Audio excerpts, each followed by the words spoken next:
Donc, je m'appelle Sirius. À ce jour, j'ai 33 ans.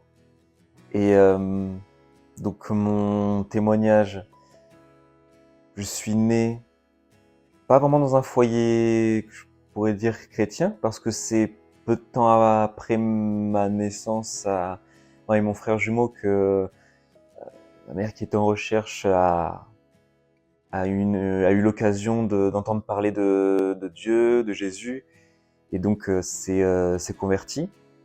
Donc, je suis né dans ces nouveaux, je dirais, foyers expérimentaux de nouveaux croyants.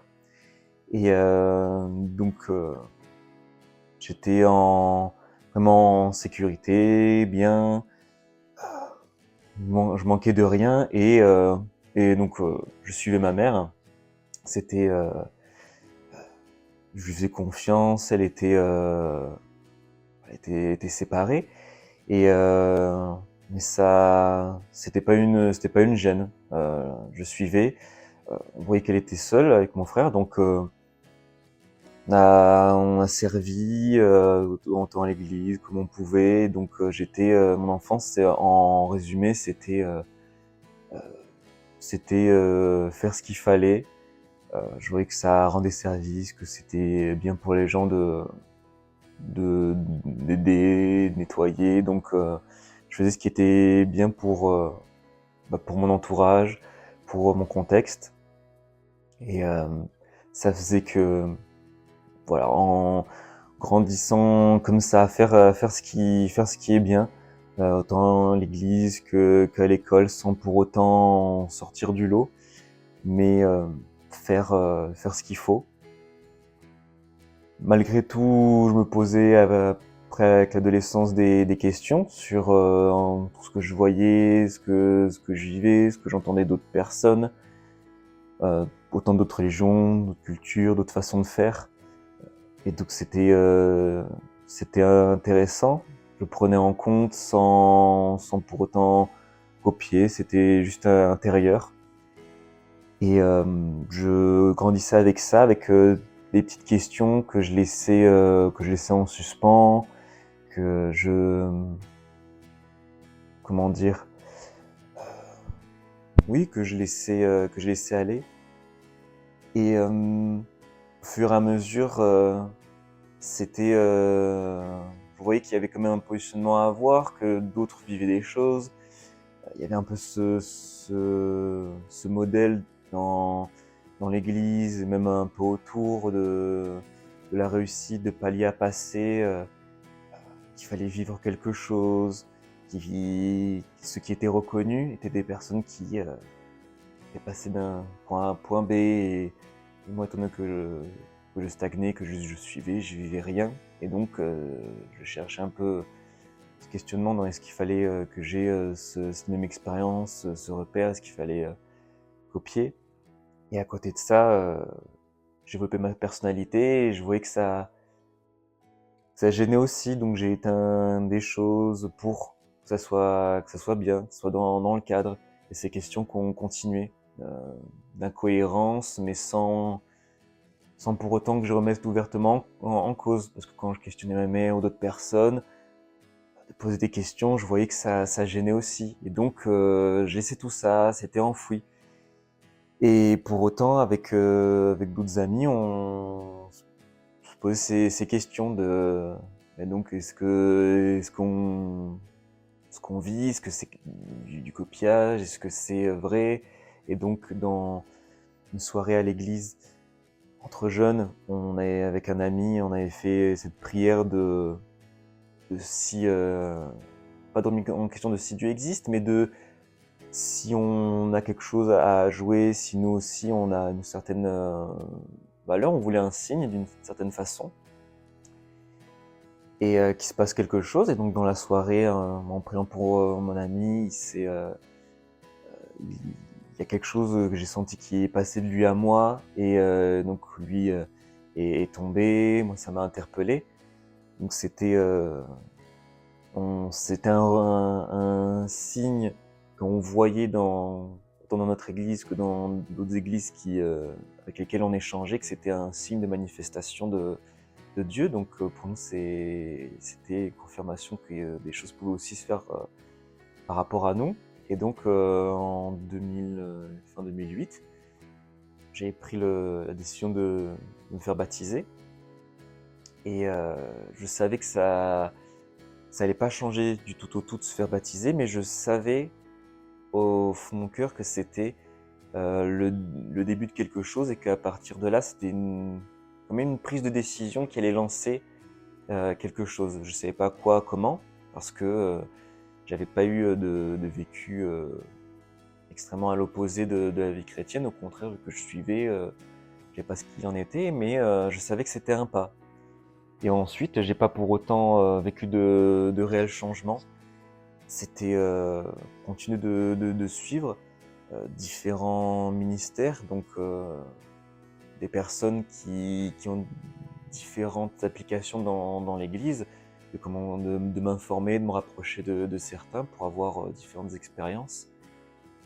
Ce qui était intéressant, mais c'était dans le faire, ça produisait rien de plus, c'était intellectuel, mais je me rendais compte que pour autant, je continuais de, de rater des choses, de pas non plus être meilleur, et et de pas être moi-même non plus.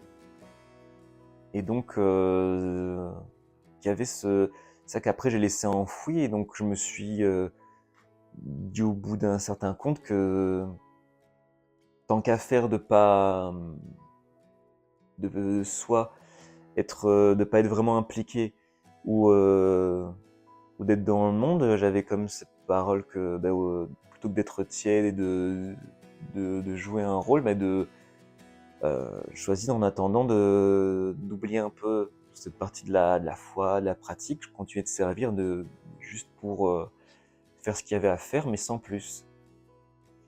Et en me cherchant aussi dans ce que je voulais faire comme métier, dans quoi j'allais, j'ai fait une formation en restauration, ce qui fait que je faisais des horaires atypiques et donc je pouvais plus venir à l'église. Et ça m'a fait sortir de tous ces temps de service que je faisais, du rythme de l'église, même ça me fait perdre le contact avec des relations, des amis que j'avais, parce que on se voyait plus, donc on se parlait plus. Ce qui est pas nécessairement logique, mais c'est ce que j'avais vécu à ce moment-là. Et donc ça m'a ça m'a fait me poser des questions sur ce qu'était vraiment la communauté, l'assemblée. Ça m'a fait revenir à ces questions entre les actes et les faits, ce qu'il dit dans la parole.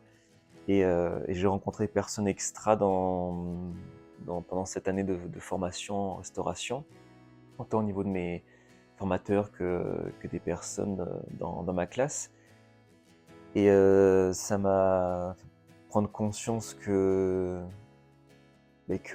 pour autant, même si eux n'étaient pas dans la foi chrétienne, ils avaient été touchés par leur attention qu'ils avaient pour moi, cette importance qu'ils m'avaient donnée alors qu'on ne se connaissait pas. J'avais pas tout le vécu que j'avais pour autant, contrairement avec d'autres personnes dans l'église.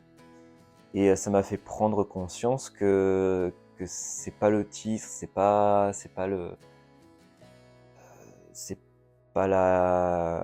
vécu, c'est pas l'église ou pas l'église. En fait, il y avait autre chose. C'est au niveau du cœur qui était différent. Et donc ça m'a donné envie de revenir à échanger avec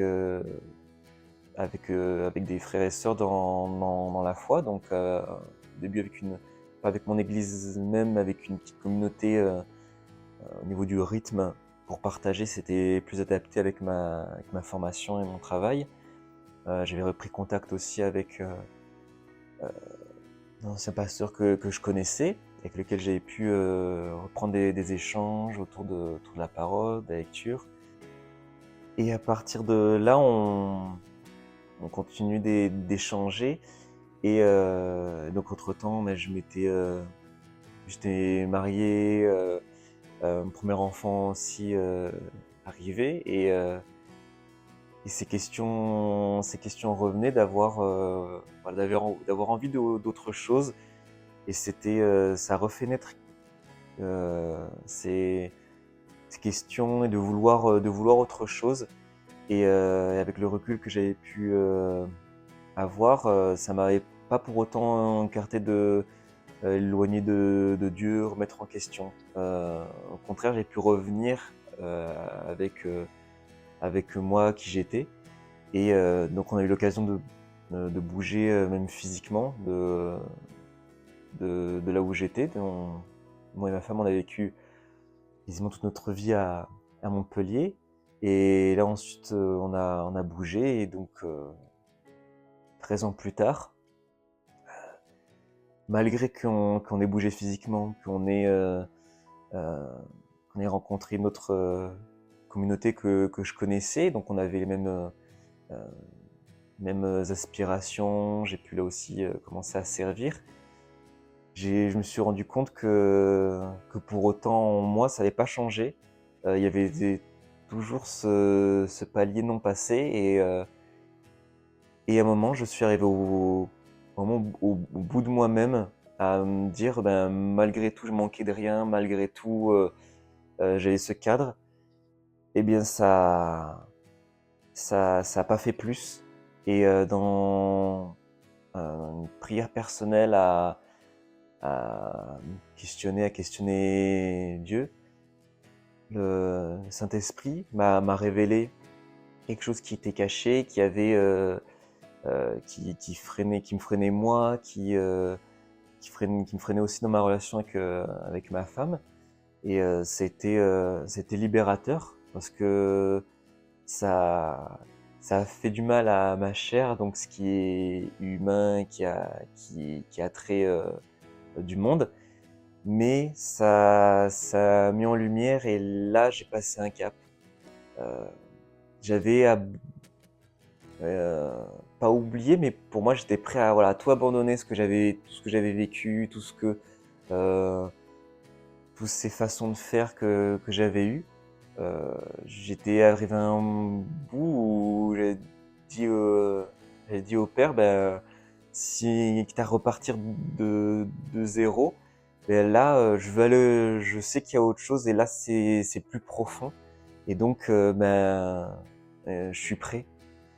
Et là, j'ai vécu quelque chose voilà, vraiment ce passage que je savais au moment où je me suis fait baptiser, là, il y a eu vraiment quelque chose d'enclenché, où j'ai compris que pendant ces 13 ans, des 13 ans de nouvelle conversion, et là, enfin, cet aspect qu'on dit dans l'église de naître de nouveau, j'ai vécu.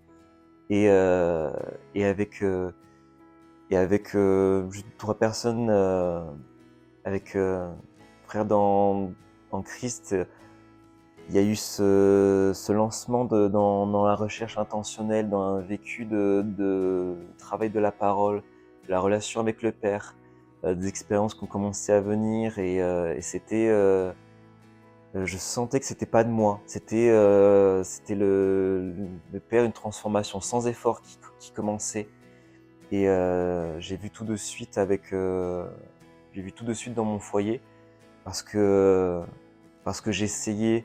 Il y a ma partie humaine qui voulait encore essayer de mettre en place des choses, faire bien, des choses tout bêtes au niveau du ménage, de la façon de faire dans la famille. Et, euh, et ça marchait pas à chaque fois, et ça me faisait me rendre compte que, encore une fois, je voulais essayer de mettre en place des choses moi-même, et que ça marchait pas. Et plus ces façons de faire que j'essayais de mettre en place marchaient pas, et plus ça me rapprochait de, de la parole, la relation avec le Père, de chercher plus ce qu'il y avait derrière.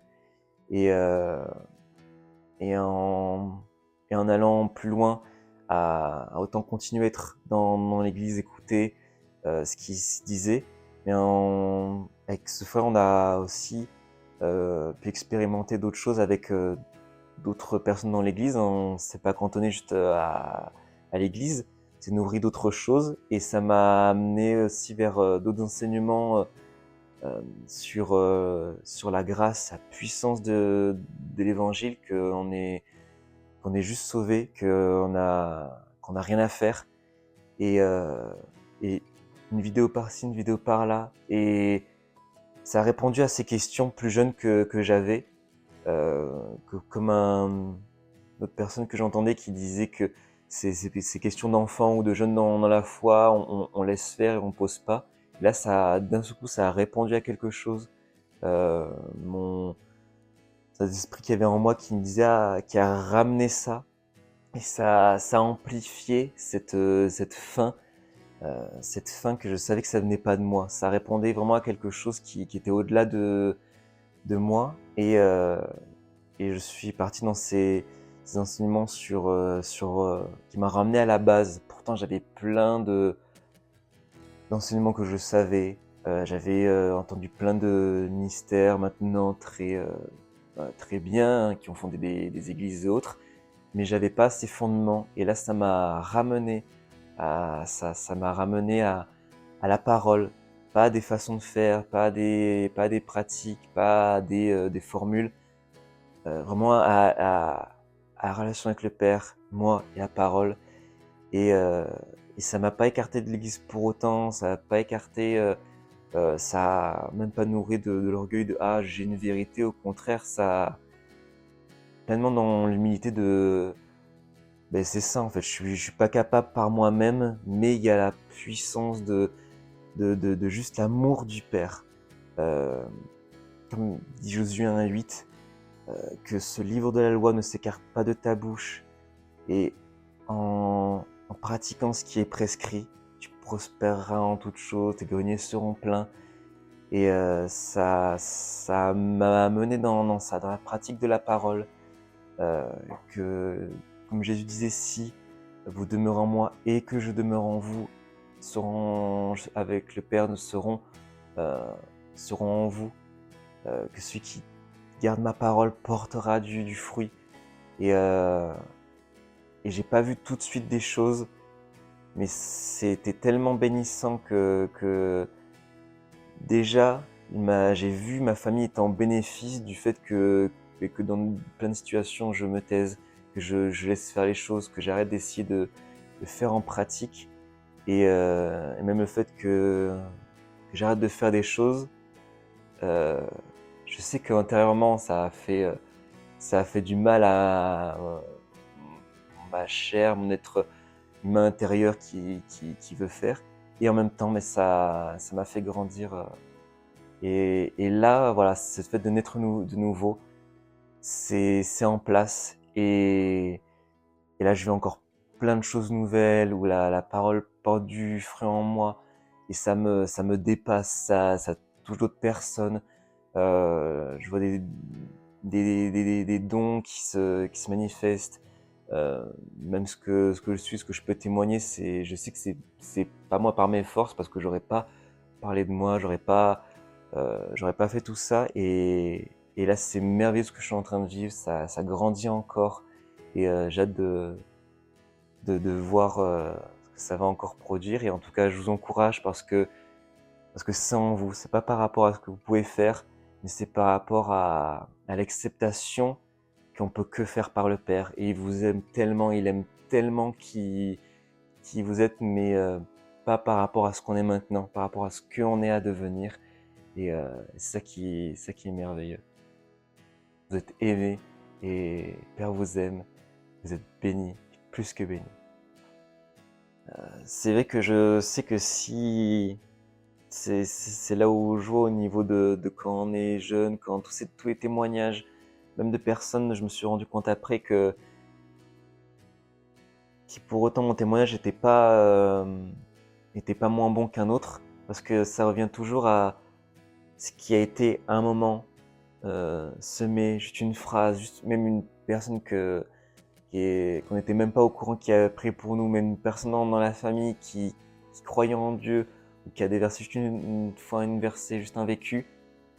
eh bien, il y a un moment où on arrive au bout de nous-mêmes et Dieu vient le chercher, le révèle, et que je me suis rendu compte que mon témoignage était, voilà, était pas moins important qu'un autre, qu'au contraire, c'est euh, que l'Éternel, sa parole est tellement puissante que ça vaut le coup de le partager, et que en fait c'est ça qui revient à chaque fois un moment, et que n'importe quelle personne, n'importe qui a vécu peut se retrouver dans ce moment où on se rend compte que oui, on a eu cette semence un moment qui est restée, que le Père peut utiliser, et que c'est même pas nous qui allons le chercher. C'est justement quand on se dit, peu importe ce qu'on a, peu importe quel moment, on n'est pas obligé de tomber dans un sorte de trou, que même on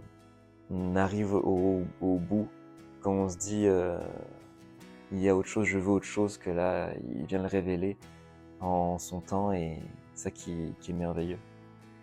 Et qui rachète le temps, ça aussi. Il rachète le temps, et qu'on n'a pas de saison perdue.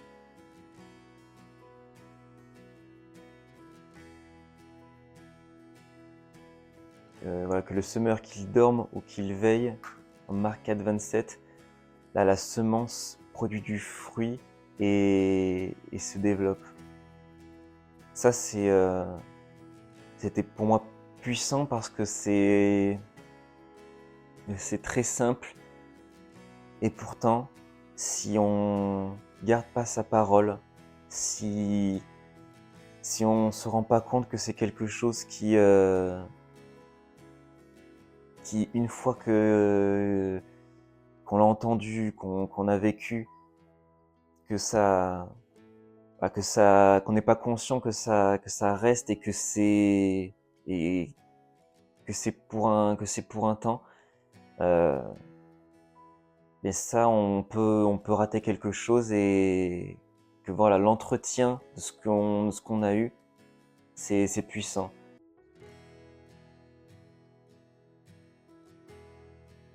En sachant qu'elle sera trouvée, Éphésiens 1, 18 à 22, Colossiens 1, 13, prière de Paul pour d'arriver à la connaissance du Père, la connaissance de la relation qu'il veut avec nous, de Christ qu'il a laissé, de la révélation de Christ pour nous, son amour, et donc la relation avec le Père. C'est ça, voilà, ça va au-delà, et c'est l'essentiel euh, pour aller n'importe quel endroit, n'importe quel moment, n'importe quel temps, je pense, qui pourrait écouter ce message, c'est avoir connaissance de la relation que le Père va avoir avec nous.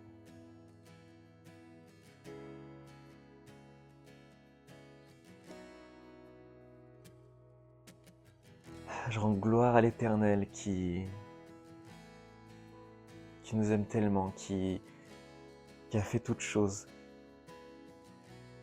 qui a bien plus que ce qu'on peut imaginer ou penser, qui par son amour révélait Christ,